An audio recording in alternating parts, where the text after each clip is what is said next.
Hello' guys, welcome to my new blog. আজি আপোনালোকৰ বাবে এটা বাম্পাৰ অফাৰ লৈ আহিছোঁ ঈদ উপলক্ষে। গমটো পাইছে আৰু ঈদলৈ বেছি দিন নাই, তো ঈদৰ উপলক্ষে মানে আমাৰ শিয়ালমাৰী ৰেল গেটত এখন কুপন খেল হৈ আছে। মাত্ৰ 20 টকাৰ এটা টিকেট, তাতেই মানে বহুত গিফ্ট আছে, চাব পাৰে। 20টা গিফ্ট আছে। তো এয়া বাজাজ ফেন আছে, টেবুল ফেন। তো এয়া চাব পাৰে, 3টা চৌকা, গেছ, তাৰ ভিতৰত প্ৰেছাৰ কুকাৰ আছে। তো ফাৰ্ষ্ট নাম্বাৰ 1 গিফ্টটো হ'ল ফ্ৰিজ, চাব পাৰিছে। আৰু আছে ফেনো আছে চিলিং।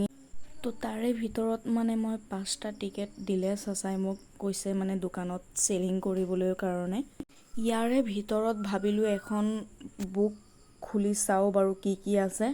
তো ফাৰ্ষ্টতে দেখা পালোঁ ফাৰ্ষ্ট পুৰস্কাৰ ফ্ৰিজ 3 অনা সোণ, থাৰ্ড প্ৰাইজ অ'প্পো মোবাইল এটা। তো ইয়াৰে ভিতৰত মানে আপোনাৰ 20টা প্ৰাইজ আছে। আৰু খেলটো হ'ব 2 জুলাইত। আৰু কুপনৰ মূল্যটো হ'ল মাত্ৰ 20 টকা। তো আহিব পাৰে, আহি লৈ